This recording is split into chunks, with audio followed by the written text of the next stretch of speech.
Out of nowhere, tons of young men and women found themselves teleported to some bizarre place. A system notification popped up telling them to get ready for the Chapter 1 adaptation.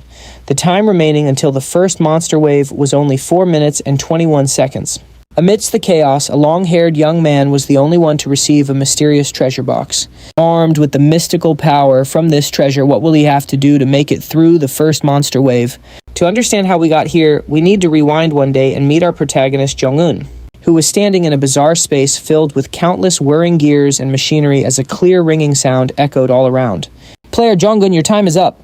As the words faded, a girl glowing with a holy light reached out to him as if to lead him away.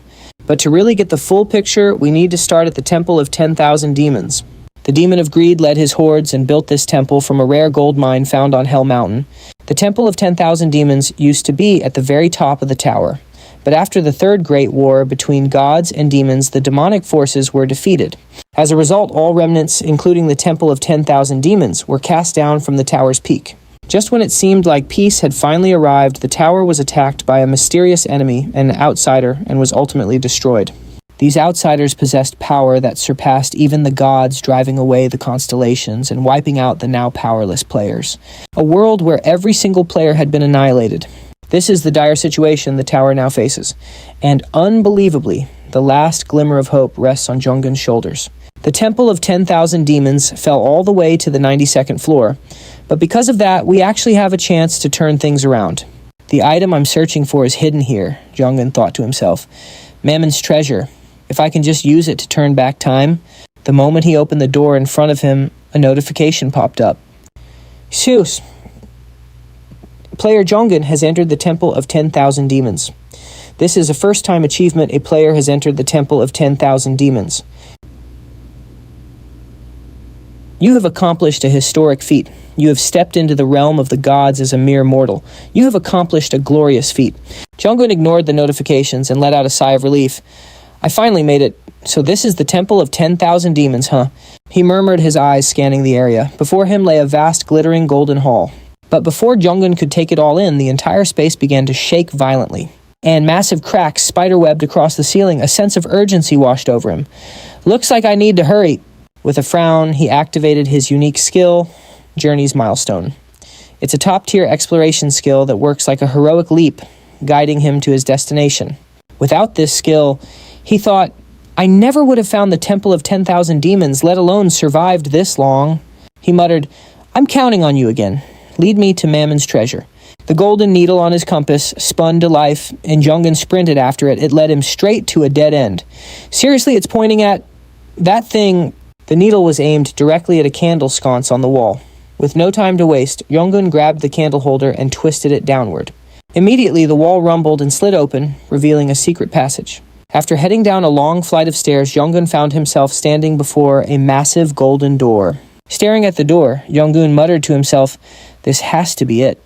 Mammon's treasure. I can't believe I actually have to thank that jerk Felix. Still, it ticks me off just thinking about how he tricked me. As he remembered, the vivid memory of their last encounter flashed through his mind. A mysterious man dressed like a monk tossed a key in front of Jong-un as if giving charity to a beggar. Here, consider this payment for the request. This key. What about my money? Look, I don't have any cash to pay you, all right. Hearing this, Jong-un was furious and immediately shot back. This isn't what we agreed on in the contract. If you're going to keep ripping me off like this, I'm just walking away. In response, Felix and his cronies just burst out laughing. Go ahead, Felix sneered. If you break your contract with our guild, your career as an adventurer is over. Those jerks. Back then, I didn't even know what the key was for, and I ended up stuck with it instead of my payment. Jong-un chuckled bitterly at the memory. Shaking his head, he quickly inserted the key into the lock. Instantly, a notification window appeared. The hidden property of the golden key has been unlocked. Mammon's golden key. A golden key that grants access to Mammon's treasure, the treasury of greed. As the door swung open, an endless hoard of treasure was revealed before Jong-un's eyes. It was impossible to tell how much gold and silver was piled up. The deeper he ventured into the treasury, the more legendary items he found piled up like junk. The cursed sword tithing, a heavenly demon technique manual, a 10th circle ancient magic grimoire. There's even a dragon's heart. How on earth did they collect all of this? Jong-un wondered in awe as the tremors slowly intensified, forcing him to pick up the pace. Looks like that thing is already sealed off. I'm out of time. He thought, then urged, lead me to the treasure I'm looking for. Jong-un shouted at the compass needle, and just like that, following its guidance, our protagonist sprinted toward a mountain of shimmering gold coins. No way. Is this the mountain of treasure? He plunged his hands into the mountain of coins, digging around until he finally pulled out an hourglass. Found it, he said with relief. The hourglass of the time god Kronos. The hourglass of Kronos. An artifact created by the god of time himself, capable of reversing the user's personal timeline. This was the exact item Jong-un had been searching for, the key to changing the fate of everything. However, there was a catch. Even if he used the hourglass, only his personal time would be reversed. If I go back, I can prevent the war between gods and demons and climb the tower to stop the outsiders myself. At the very least, I can stop the worst-case scenario from happening. Without a moment's hesitation, Jong-un flipped the hourglass over. Immediately, it began to glow brightly, shooting sparks of lightning in every direction. The hourglass of Kronos has been used. The time within the tower has been reversed for the first time. Time remaining until all the sand has fallen 9 minutes and 58 seconds. If I can turn back time, I'll do whatever it takes to stop this, Jong-un vowed to himself. But just then a loud explosion echoed from above. A mass of tentacles covered in eyes burst through the ceiling, lunging straight for Jong-un. Luckily, he was on high alert and managed to dodge just in time. This gave our protagonist a chance to get a good look at the thing that had just attacked him. At a glance, it looked like a writhing cluster of snakes with countless eyes sprouting from their bodies. Then, as if they'd caught his scent, the snakes lunged in unison, mouths gaping wide, forcing our hero to turn tail and run. But luckily for him, this was the greatest treasure hoard in existence, and inside were countless divine weapons. It's not just treasure. There are also weapons of the gods. Jong-un's eyes lit up as he casually grabbed the nearest spear. This is Zeus's thunderbolt Astraph, he realized. Well, I can't take it all with me anyway. Might as well have some fun while I still can. Jong-un mumbled. He then got into position, gripped the spear tightly, and hurled it with all his might toward the mass of snakes. The moment the spearhead struck, it unleashed a terrifying bolt of lightning, causing the grotesque snakes to convulse violently. But the massive monster wasn't dead yet. Roaring in pain, it whipped a snake-like tentacle straight at Jong-un, sending him flying backward with a cry of pain. It's stronger than I thought, Jong-un thought with a frown. Just then, a nearby greatsword erupted in ferocious flames as if offering its help. Isn't this Leviathan the sword of destruction?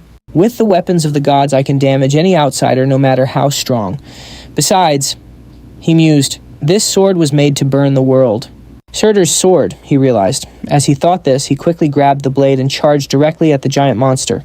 With incredible speed, our protagonist easily weaved through the biting tentacles.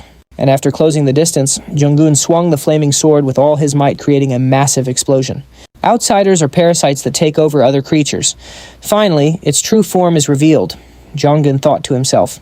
The explosion blew away the outer mass, revealing the creature's true form, a wild boar with tentacles squirming on its back. It doesn't even have any fur. Damn it! If Leviathan doesn't work, Jong-un grimaced. To solve this, he once again scanned the treasure hoard and spotted another spear. This is the Spear of Light Brionac, the weapon of Lug, the god of light capable of piercing through anything. Let's see you block this, Jong-un shouted. He then unleashed the Spear of Light. It flew at a divine speed, ramming straight into the boar and piercing it clean through from head to tail. As a result, before the boar could even show off its power, it was completely overwhelmed by our protagonist's legendary arsenal. And just as it fell, a notification appeared before Jong-un. You are the first player to kill an outsider. You have achieved a great feat. The Hourglass of Kronos is active.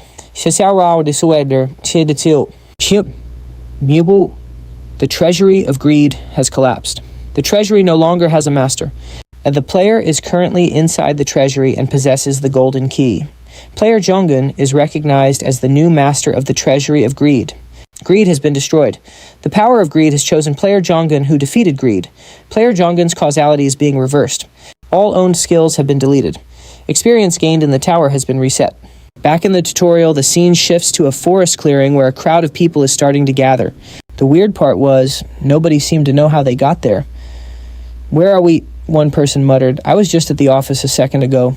Confused murmurs quickly spread through the crowd. Then right before their very eyes, a virtual screen materialized out of thin air. It read, "Welcome to the tutorial." Seeing this, everyone just scratched their heads, even more confused than before. A tutorial. What's that?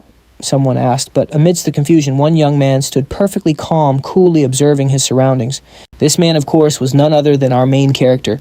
Jong Seun glanced at the familiar scenery and thought, "Did I really go back in time?" Meanwhile, others in the crowd were getting frantic. "What the hell is a tutorial?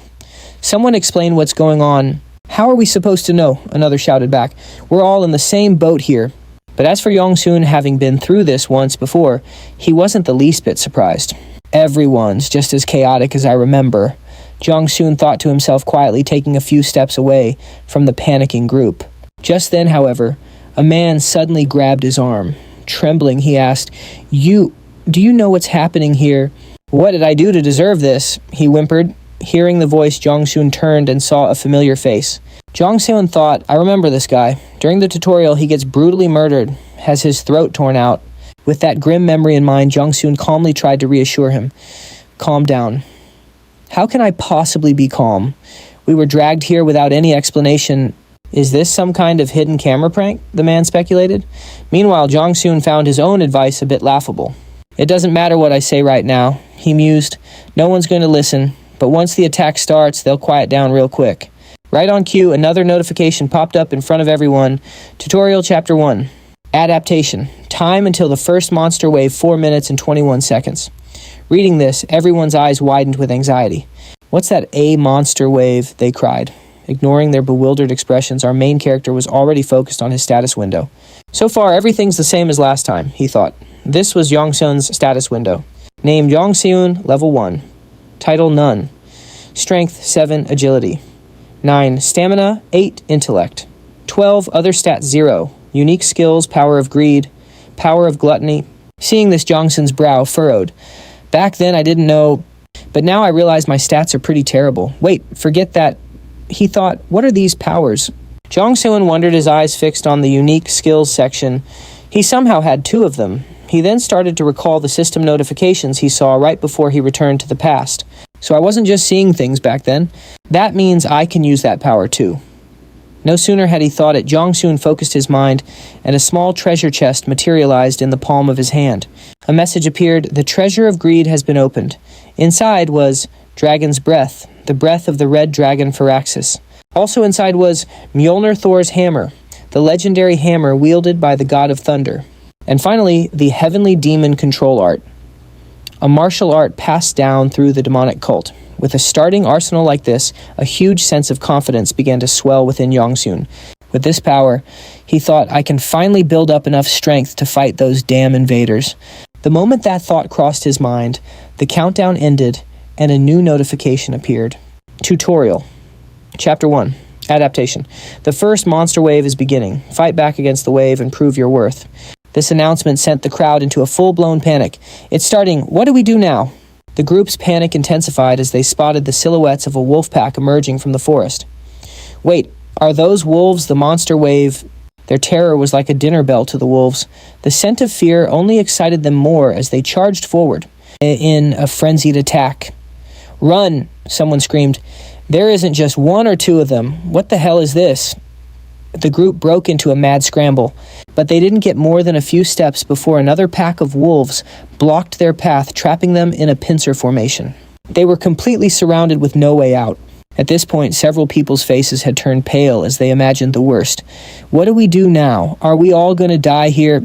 "If you don't want to die, you have to fight," Jong Seun said coldly, causing everyone to turn and stare at him.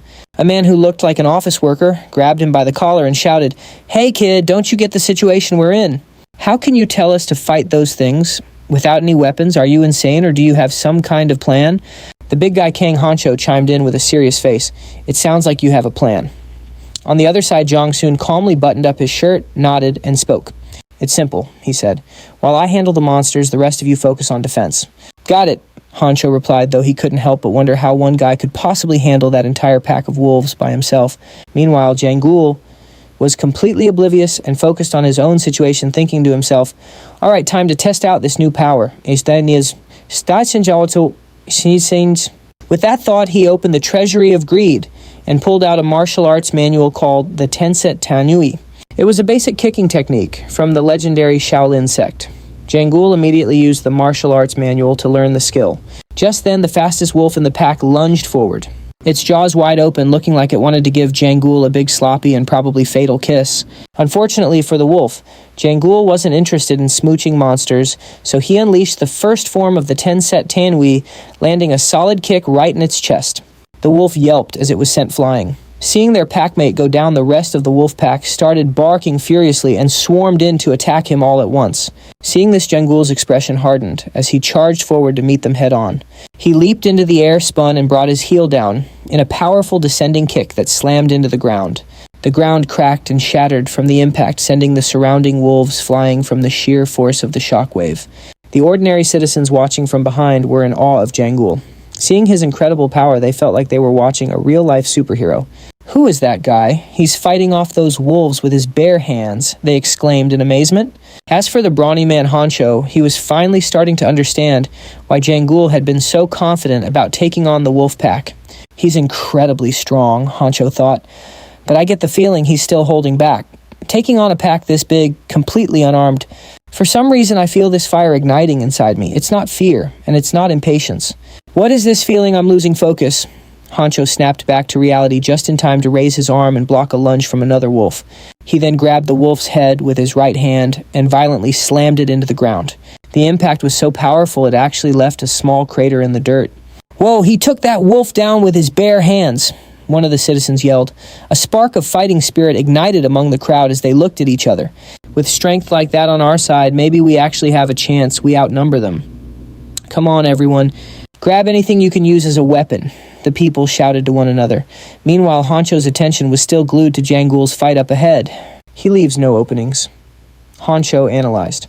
"His raw physical power seems a bit low, but he's making up for it with pure technique, landing one clean hit after another. His fighting style is the complete opposite of mine. I want to fight by this man's side." He thought a newfound respect dawning on him. Back with Jangul, after a flurry of kicks, the ground was now littered with defeated wolves. He was panting, clearly exhausted. "Looks like that's most of them," he thought, "but my body is still too weak. I can't fight like I used to. Am I out of stamina already?" Jangul muttered to himself, but just then he felt an intense gaze lock onto him. What is this pressure? It feels like the gaze of an overwhelmingly powerful being. And just as he sensed it, a system notification popped up before his eyes. "Chewie, the Crow constellation is observing you.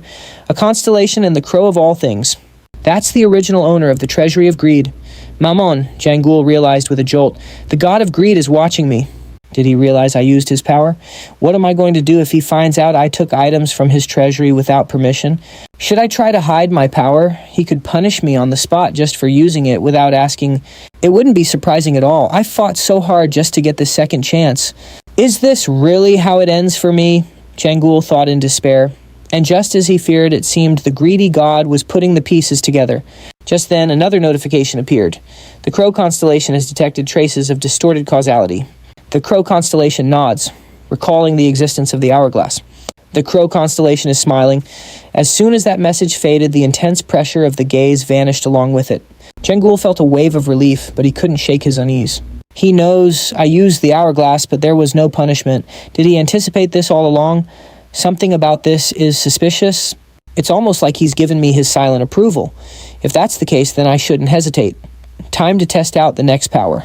Jangul thought to himself. Unable to wait to test his new toy, our hero held out his hand and shouted, "Power of gluttony!" After he shouted, nothing happened. Jangul hadn't met the conditions. A system notification quickly chimed in to clarify a target must be designated. Jangul looked down at the dead wolves scattered on the ground. The only things here are wolf corpses, he wondered aloud. Will this even work? He shrugged. Well, only one way to find out. Muttering to himself, he activated the power of gluttony, targeting the fallen wolves. Instantly, something bizarre began to happen. Model. From Yongsol's arm, countless black snake-like shadows with sharp fangs began to emerge. Next, these snakes sank their fangs in and began tearing the wolf apart at a terrifying speed. In the blink of an eye, even the wolf's bones were being ripped out and sucked into these black snakes. Back with Yongsol, he jumped in shock, seeing such horrifying things emerging from his own arm. What the hell is this? It just jumped out and devoured everything, not even leaving the bones behind. After it had swallowed the brown wolf's body whole, paying him no mind, Yongsol received a notification from the system. You have consumed a brown wolf. Nutrition absorbed. Strength increased by 1. Agility increased by 2. Seeing this, Jong-sol's eyes widened in amazement as he stared at the black shadows which were now burping in front of him. What is this? My stats went up just from eating a corpse. If I can use this power freely, I could quickly push my physical abilities to their absolute limit. Jong-sol happily thought to himself before concern suddenly struck him.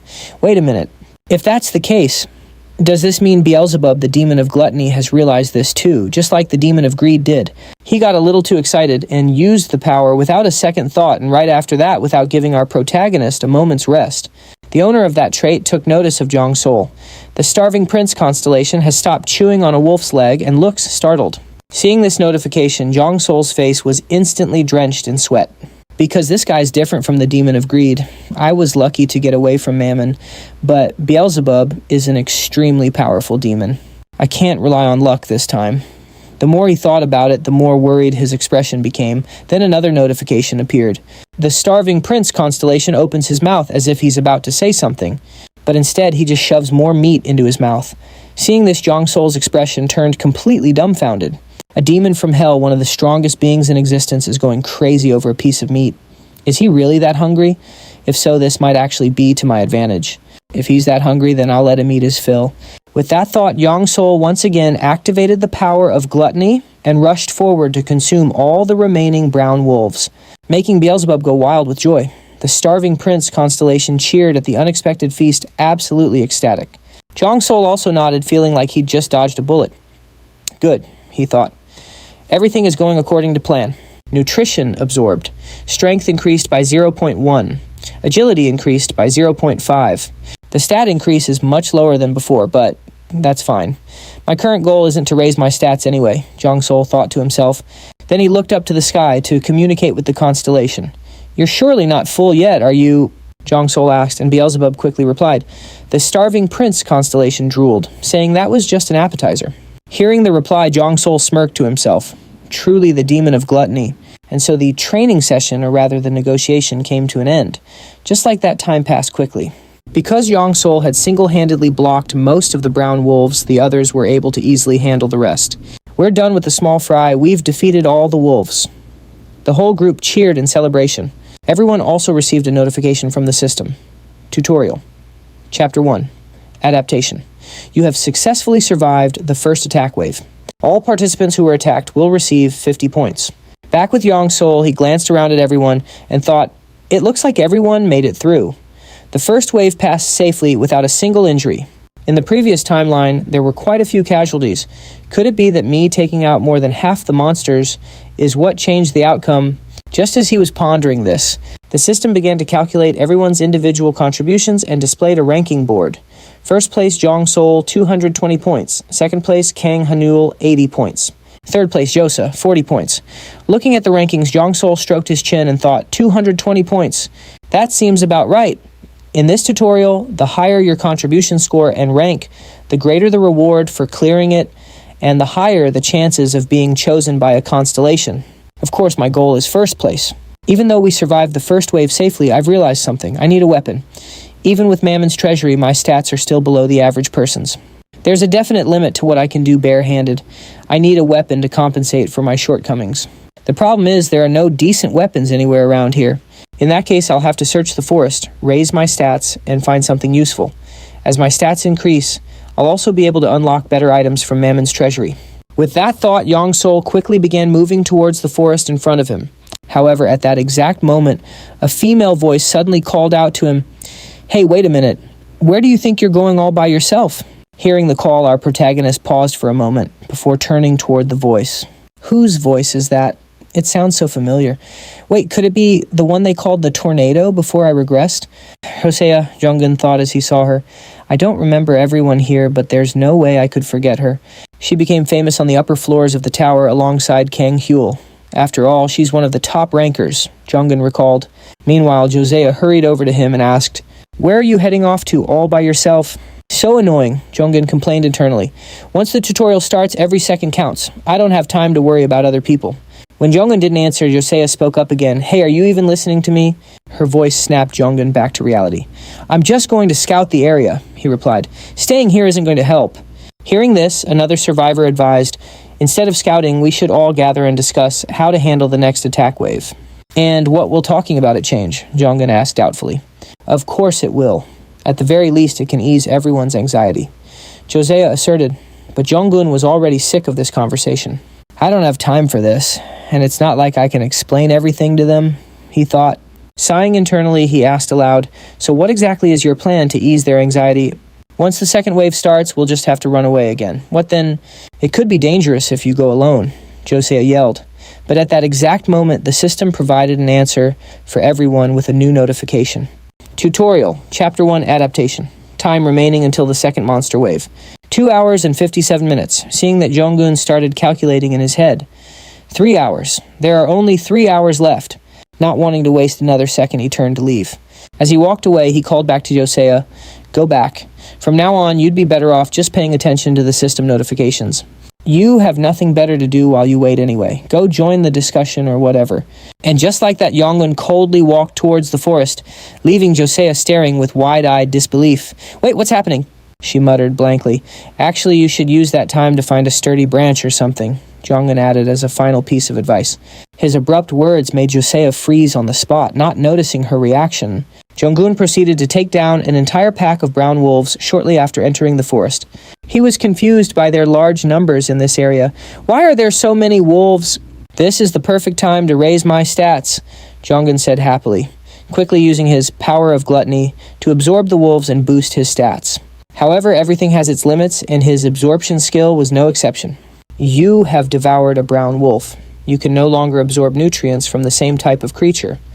The Starving Prince constellation says he is tired of this meat. While gnawing on a wolf bone, Jong-un saw the message and could only sigh. Tired of it already, he really is the embodiment of gluttony, he grumbled. Look, this isn't exactly gourmet stuff, just hang on. I'll go find something tastier for you, just give me a second, okay? As Jong-un spoke, the Starving Prince constellation's 2 eyes lit up, as it eagerly devoured the entire ribcage. To please that glutton, he had to get his butt in gear and find something new. Or maybe, he thought, I should experiment a little. With that thought, he opened the Treasury of Greed and pulled out an ethereal sword. This is Graham, the Sword of the Chosen One. It's the Sword of Wrath that Sigurd used to defeat the giant dragon Fafnir. However, treasures from the treasury can only be withdrawn as intangible forms of power. It seems the artifacts have lost their physical forms, leaving only their power behind, he mused. It should have been mine. What a shame. But it can't be helped. If I infuse this power into a suitable item, it'll practically become a legendary sword itself. Thinking this, Jong-un began to project the sword's ethereal form onto the tree branch in his hand.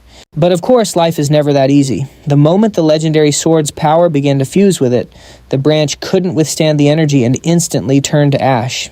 Jong-un's dream of scoring a sweet new item vanished in an instant. Damn it, he cursed. The branch couldn't handle the power of a legendary sword. That means this power isn't just dangerous to objects, but to my own body as well. I thought the basic martial arts manual would let me adapt, but what if I were to use something even stronger? Something like a fire dragon's breath. My body would crumble to dust like a dry leaf. Plus, this power of greed is an exclusive ability just for me. I had been wondering if anyone else could use this power, but I got my answer when I tried to use a worthless treasure on a wolf. In that case, there aren't many treasures I can actually handle right now. My only real option is to buff my own stats until I'm strong enough. There's no two ways about it. For now, I need to find myself a weapon. With that, Yang Seol began to wander deeper into the forest. But as any gamer knows, getting good loot drops in the wild is never easy, not even for our hero. Even after searching this entire sprawling forest, he couldn't find anything suitable. He thought to himself, man, a guide would be amazing right about now. I used to find things so easily back in the day. It's a little gross, but maybe I should try using that thing. With that thought, Yang Seol pulled a unique item from his treasury of greed, the snout of a low-level hyena-headed monster. It uses its incredible sense of smell to track prey. A notification popped up. John's snout has now been equipped. The spectral image of a hyena overlaid Yang Seol's body, instantly granting him its incredibly keen sense of smell. And with this new super sniffer, Yang Seol was able to pick up the scent of what he was looking for. It's over there. That's a strong smell of rust, Yang Seol thought to himself, immediately breaking into a run toward the source of the scent. Meanwhile, the greedy king constellation was on the verge of starvation, so he started sending Yang Seol a few not-so-subtle reminders. The starving prince constellation began to whine, claiming he was so hungry his stomach was touching his spine. Seeing that his sponsor was about to waste away, Yong Seol had no choice but to speed up. What the heck? This feels more like I'm raising a Tamagotchi than dealing with a powerful constellation. Yong Seol grumbled to himself. However, there was a slight problem. The source was much farther than he'd expected, and he was running himself ragged without seeming to get any closer. It's farther than I thought, but I can definitely smell it coming from this direction. But just as he thought that, Yong Seol's expression turned serious as he suddenly caught a different, unfamiliar scent on the wind. Wait, I smell something else. It can't be a gray wolf. A gray wolf. Yong Seol was startled to see a massive wolf had silently crept up on him, seemingly appearing from thin air. It looked like it already knew his position, just like how he could smell it. Before I regressed, I spent way too much time running away. This time will be different, Yong Seol thought to himself as his body was enveloped in a surge of internal energy. Across from him, the gray wolf looked as if it couldn't hold back its hunger any longer. So when it saw that Yong Seol neither attacked nor ran, it was the first to lunge, aiming a powerful bite straight for his leg. Luckily, our protagonist is a seasoned veteran, so he quickly pulled his leg to the side to dodge. After just one exchange, he had to admit this gray wolf was on another level. It wasn't just big, it was also way faster than a brown wolf. Clearly, this was no ordinary mob. It's aiming for the neck to kill its prey. Looks like it plans to finish me in one hit by targeting my weak spot. If I hadn't mastered the 10-step retreat technique, I'd be wolf chow by now, he thought. The gray wolf, seeing its first attack miss, immediately leaped forward for another, giving Yong Seol almost no time to breathe. Unfortunately for the wolf, Yong Seol's reaction speed was just fast enough to keep up with its blitz. So after using the 10-step retreat technique to dodge the attack a second time, he quickly circled around to the wolf's flank and launched a kick straight into its side. He expected the wolf to go flying, but it barely budged. After kicking the gray wolf, Yong Seol was so startled he jumped back to create some distance, his right leg trembling uncontrollably from the sheer impact. Is it because my base stats are too low? I definitely hit it square in the gut. Dang it. How is it this tough? He gritted his teeth, narrowly, dodging the gray wolf's snapping jaws. I have the technique and the speed, but right now my strength isn't enough to even get through this wolf's defense. Crap, what do I do now? This situation isn't looking good for me. There has to be a way. He thought, his expression growing more worried by the second. The situation got even stickier when several brown wolves charged in to back up the gray one. Dang it, you wretched brown wolves. You guys are still here. This is bad. At this rate, I might not even be able to escape. Yong Seol muttered to himself as he slowly backed away. But it seemed like the heavens hadn't completely given up on him yet, because right at that critical moment, for some reason there was a rusty sword just sticking out of the ground right next to Yong Seol, as if it was waiting for him to pick it up. It might look like just an old rusty sword, but the blade itself is still sharp. Yong Seol thought as he quickly snatched the sword. Then he swung it forward in a clean arc, slicing the charging brown wolf right in half. Just as I thought, for a starter weapon, you really can't find anything better than this. At the same time, he wondered if there was something special about the sword, but just then the constellation sent him a message. Fu gave his sword a strange look, but Yong paid him no mind, continuing to hack and slash away. I've got a weapon now, so I have the advantage. There's no turning back. I'll finish this before it can attack again, he told himself. Meanwhile, the gray wolf, sensing Jong Soon's sudden surge in power, eyed him warily, no longer daring to charge in recklessly. Taking advantage of the wolf's hesitation, Yong Soon opened the Treasure of Greed and selected a skill book titled Hamel Family's Swordsmanship Technique. It was the core martial art of the renowned Hamel family, a basic longsword technique passed down exclusively to the direct heir. Yong Soon immediately learned it, and a faint silhouette enveloped his body. This time things will be different, he muttered. Across from him, the gray wolf let out a fierce howl to build its courage, then charged forward. Seeing the ferocious beast rushing toward him, our protagonist gripped his sword tightly and swung it directly into the wolf's open mouth. As a result, the gray wolf clamped its jaws down hard on the rusty sword, locking them both in a brief power struggle. But this was exactly what Yong Soon had been hoping for. He focused all of his strength into his hands. Ripping the sword free from the wolf's mouth, Yong Soon unleashed a wild flurry of attacks, giving the beast no time to react, as he landed countless slashes on its massive body. This is working, he thought to himself as the gray wolf staggered from the hits. Just like that, the alpha wolf was covered in bloody gashes, without ever landing a blow on Yong Soon, but it still looked ready for a fight. Still, the new technique was definitely effective. After all, this was the swordsmanship of a clan that had risen to the pinnacle of the empire. It was anything but ordinary. Time to end this, Jong Seon thought, pressing his attack. In response, the gray wolf lunged forward, its jaws wide open. But it had no idea that this very move would be its downfall. Jong Seon simply raised his sword and thrust it straight down the wolf's throat. The beast yelped, trying desperately to spit the blade out, but it was too late. By the time it did, its life had already faded, and it collapsed under Jong Seon's smiling gaze as a welcome notification appeared from the system. You have defeated the wolf forest boss, the grave guarding wolf. Level up. Personal merit points increased by 500. You have obtained gray wolf skin. As for Jong Seon, he actually had another objective for this hunt. I came into this forest for another reason, to increase my personal merit points. There are a few ways to do that. The first is to participate in large-scale battles like the monster wave during the tutorial. The second is to hunt down and defeat individual monsters. The third method is to defeat other players, but that's a strategy for later. As the tutorial nears its end, players will start turning on each other. That's a much easier way to rack up a high personal merit score. Jong Seon mused to himself. He then activated his gluttony ability to consume the corpse. And just like that, its nutrients were absorbed to empower Jong Seon. A system message appeared. You have devoured the grave guarding wolf. You have absorbed its nutrients and gained 3 strength 5 agility and 2 stamina. Seeing this, Jong Seon was secretly pleased, though his expression remained unchanged. A boss definitely gives a huge stat boost. The constellation's starving prince is satisfied with the meal. That notification appeared right after Jong Seon finished consuming the gray wolf's body. Looks like B-Lub is pleased too. First I should check the items I got, he thought as he walked over to the loot. He quickly looked over the items. Let's see how good they are. First up is this rusty sword. It's the sword of a forgotten hero. Type longsword. Rank D. Information. A sword honoring a long-forgotten hero, worn and rusted by the passage of time. Abilities poison. Slows the healing of wounds inflicted by this sword. Hero's trace. Increases attack power by 10% when facing monsters. Item Grey Wolf skin. Type cloak. Rank D. Information. The hide of a grey wolf that once ruled the wolf forest. The majesty of its former life still lingers within it. Abilities authority. Empowers allies and instills fear in enemies. Blessing of the wind. Increases movement speed by 5%. A look of satisfaction crossed Jong Seon's face as he finished reading the descriptions. For a weapon with these abilities to be so neglected, I should definitely upgrade it to D+. He felt that even his patron B-Lub was nodding in approval. The constellation's starving prince glances at your sword with indifference, remarking that it isn't complete trash. Just what you'd expect from the demon of greed, Jong Seon thought wryly. Checking the item had definitely piqued his interest. How long until the next attack wave? Am I running late? The thought prompted him to check the timer. The second wave was set to begin in only 12 minutes. Seeing the countdown, Jong Seon spurred himself into action. I need to hurry back and regroup with everyone. And that concludes the adaptation of the tutorial's first chapter.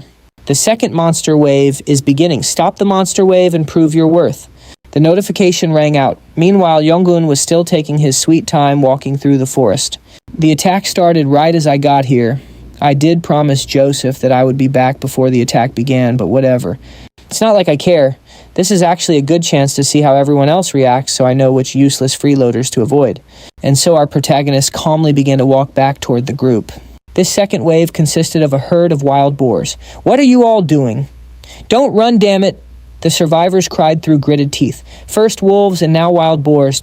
It's begun, Jonggun thought to himself. Elsewhere on the battlefield, the voice of a chubby bald man rang out. Don't dodge, block it. What are you doing? You said you used to work at our company, he yelled, while hiding behind a young blonde-haired man who was himself trembling so hard he couldn't even hold his staff steady. I did, but... The young man stammered, unable to get the words out. Before he could finish, the bald man kicked him right in the butt, sending him stumbling forward. If you're not getting fired, then fight like you mean it. The bald man made his threats completely oblivious to his surroundings. Meanwhile, Jonggun used his talking bush skill to secretly hide behind the group witnessing the entire scene. It didn't surprise him much. There are useless people like that everywhere. But what about the others who are actually fighting, he thought, glancing around? People were gathered in small groups working together to separate the wild boars and take them down. They're fighting better than I expected, especially Joa and Kang Han Cho. Even without the right gear, they're doing great. They have a lot of potential. Now it's my turn to step in. With that thought, Jonggun gripped his sword and calmly stood up, stepping onto the stage like a main character. Now back to Joa. After fighting for a while, her body was clearly getting weaker. Her breaths came in ragged gasps. If I hadn't been holding this, I would have been hit, she thought. These monsters are completely different from the wolves, as she thought that a wild boar turned to face Joa and let out a loud roar. It then charged forward, opening its mouth to bite her. Fortunately, she was agile enough to leap aside and dodge. They just keep on coming, she complained to herself, only to then notice 2 wounds that had suddenly appeared on her thigh. I'm bleeding, but why are his last words echoing in my head right now? But at this rate, Joa thought, her expression growing more worried. However, before she had a chance to think, the boar righted itself and charged at her once more. With no other choice, Joa quickly grabbed a nearby club to defend herself. I just have to hold out a little longer. Just a little bit longer, she told herself. But unfortunately for the boar, before it could even reach Joa, a sword slashed from behind, instantly splitting the monster in 2. And the one who struck was none other than our protagonist, Jonggun. Seeing him appear, Joa looked like she wanted to ask him something, but before she could speak, Jonggun stopped her. Let's take care of those things first, he said, pointing his sword to the side. Just then, as if sensing the danger, 3 boars teamed up and charged at them. To deal with this assault, Jonggun had to pull another item from the Horde of Greed, a high-grade orc tendon. This item came from orcs, a race famous for its immense strength and endurance, and was filled with their characteristically resilient life force. Just then, the item began to fuse with Jonggun's body, enhancing his physical abilities. I'm not sure if my body can handle this, but there's only one way to find out, he thought. At that very moment, the fastest wild boar charged straight at Jonggun, but with a single leap, he jumped a full 30 feet into the air. He then brought his momentum down, gripping his sword tightly and plunging it deep into the boar's body, causing it to let out a horrifying squeal. Without missing a beat, he turned to the 2 remaining boars and with a swift swing of his sword finished them off as well. It may sound like it took a while to explain, but in reality, it all happened in a matter of seconds, leaving Joa and Kang Han Cho with looks of utter astonishment. Even Jonggun himself was surprised by his performance. Was that because of the high-grade orc tendon? I feel stronger and my control over that strength is excellent. Jonggun nodded thoughtfully. Meanwhile, the bald man who'd been cowering behind the others saw how well Jonggun could fight and sidled up to him, patting him on the shoulder. You're really good at this, haha. You're on a completely different level than those other useless fools. So, how about becoming my personal bodyguard? I'm the CEO of the Togen Corporation. I'm sure you've heard of it. If we get out of here, I'll give you a handsome reward. Name your price. Across from him, Jonggun didn't even react to the man's boasting, causing the old man's bald head to break out in a sweat. He quickly made a better offer. In fact, I'll even give you a department head position at my company. It's a much better offer than you'd get from any other major corporation. Hearing this, Jonggun finally reacted. That sounds like a pretty good deal, he said, his voice laced with a hint of interest. Just hearing that was enough to make the bald man's face light up. Haha, I knew you'd make the right choice. Just protect me properly and I'll set you up for life. Before he could even finish, Jonggun said something that left the man completely bewildered. After all, I was looking for a meat shield. A meat shield? What did you just say? He asked in a panic. To make things clearer, Jonggun simply drew back his leg and kicked the man, sending him flying forward. A pitiful end for the foolish bald man who failed to grasp his situation. And yet, you're still turning to threaten Jonggun. What are you doing, you bastard? Have you lost your mind? Since you're so big and tough, why don't you take care of those 4? He chuckled and said, and you're only just realizing this now. It was only then that the fat man realized his own predicament. But unfortunately, it was already too late. Right after that, 4 wild boars charged in and started playing with the old man like he was a ball. Meanwhile, over here, the group watched Jonggun's actions and fell silent, not knowing what to say. The constellation, Mistress of the Abyss, watches your actions with a cunning smile. The constellation, Famished Prince, whines demanding more prey. Ignoring the worthless one, he paid no mind to their words.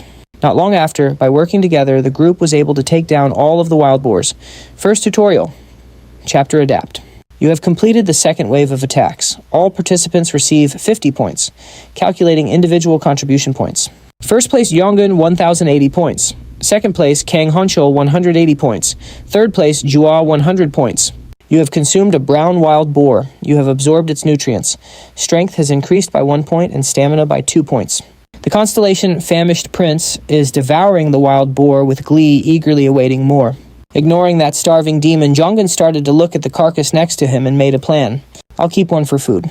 Before I regressed, all I ever ate was wolf meat, so I know just how delicious predator meat is. The rust on the blade is annoying, but I can't be bothered with every little detail. As he thought this, he began to use his sword to butcher the wild boar, and right at that moment, a girl suddenly approached Jongun and offered, "Excuse me, can I help you? I run a small restaurant, so I know a thing or two about butchering." "A chef, huh? Then she'll do a better job than me." Jongun nodded, handing her the sword, which made the girl overjoyed. "All right, I'll leave this to you." Nearby, other people also started volunteering for tasks. "I'll go gather firewood. I'll handle setting up camp. We need to find a water source." And just like that, they quickly divided up the work among themselves until suddenly a guy pointed out a problem. "Wait a minute. How are we supposed to light the firewood?" "Oh, shoot, I didn't think of that," the blonde-haired guy said awkwardly. To be honest, in this situation, it would be very difficult for the group to make a fire. So with no other choice, Jongun had to step in. He took out an item called Chasa's Ember. It was an ember imbued with the power of Chasa, a low-level fire spirit. Though small, it contains the spirit's energy, making it difficult to extinguish. "As for the fire, I'll take care of it." Jongun spoke up as a small flame hovered in his hand. And just like that, after getting fire from Jongun, everyone quickly brought the boar over to roast it. The fragrant aroma it gave off was enough to make that greedy constellation drool. The famished prince licks his lips as he smells the delicious aroma. Seeing it send a message that was basically begging for food made Jongun feel a bit awkward. "I need to eat too." With that thought, he dove into his food, completely ignoring that starving demon. At the same time, the girl brought him some water and said, "Here, drink this." Then she sat down next to him, looked at the rusty sword at his side, and asked about it. "Did you find that in the forest?" Hearing her ask, Jongun simply nodded and replied, "Yeah, I just got lucky." After he spoke, he noticed a pensive expression as she stared at the club in her hands. He thought, "Looks like she's jealous, huh? Well, I remember that she always practiced with a sword before she got her skills. With that wooden club she's using now, she won't be able to unleash her true power." Thinking this, our hero kindly spoke up to remind her, "See that system notification floating up there?" Beside him, Joa now noticed the system notification and muttered, 100 points. "What's that? With that many points?" "You can buy a sword with those," Jongsun said, with a smile, which left the girl completely stunned. "Huh, how do you do that?" "Just focus on your points and the shop menu will pop up." Hearing that, Josefa curiously did as he instructed, thinking to herself, "This feels just like a video game." "It's pretty similar," he replied. "Like I said, the best way to survive here is to adapt to the system as quickly as possible." With that advice, it didn't take long for Josefa to pick out and buy a sword for herself. And right after she pressed the purchase button, the system panel materialized a long sword right in front of her. Her face lit up instantly because with her particular power, she could only unleash her full potential with a real sword. "That's amazing. How did you know all that?" she asked cheerfully. However, Jongsun had no intention of explaining everything in detail. "I'm just quick to adapt," he replied calmly. "I thought I was adapting pretty fast," she said, "but it seems I still can't keep up with you, Jongsun." "Oh, did you just use my name?" Jongsun asked, a little surprised. Hearing his name, the swordswoman simply smiled back at him. "Someone told me I needed to get used to the system," she said. "Thank you for the tip." "It's nothing," Jongsun said, shaking his head.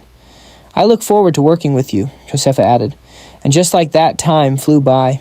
Everyone's first night in this godforsaken place was over. As soon as the sky began to brighten at dawn, Josefa was already going around and waking everyone up. After all, in just 58 minutes, the third wave of monsters would arrive. "Is everyone ready?" she called out, to which the groggy group replied, "What's going on? Is it morning already? What are we supposed to do now?" The group murmured in a daze, clearly still not used to the situation. In response, Josefa stepped forward and gave clear, concise orders. "You two, can you go into the forest and gather stones for us to throw? Just providing support from the rear will be a huge help. Everyone else, please find some sturdy tree branches to use as weapons." "Understood," the group replied in unison, quickly scattering to find makeshift weapons and prepare for the attack. Meanwhile, Jongsun watched her and mused to himself, "Things have changed compared to before. Perhaps it's thanks to Josefa. Having a central figure like her really helps cut down on the panic. This is good.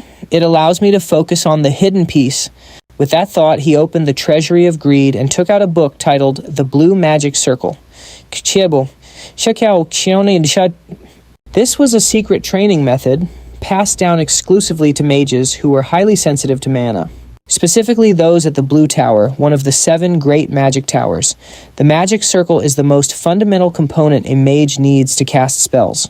And although the Blue Tower's magic circle was considered the least effective of the 7, there were still numerous training methods associated with it. First, I'll build a foundation using the Blue Tower's method, he thought. Then I'll build upon that solid foundation with a more advanced training method. I also can't forget the Danshin, which concentrates mana through the magic circle. But that's just a method for using magic. To use martial arts, I need to refine my Danshin whenever I get the chance, making it flow like a gentle river. He began meditating, focusing on the subtleties of the Blue Tower's teachings that he'd learned from Mammon's treasury. Controlling my breath.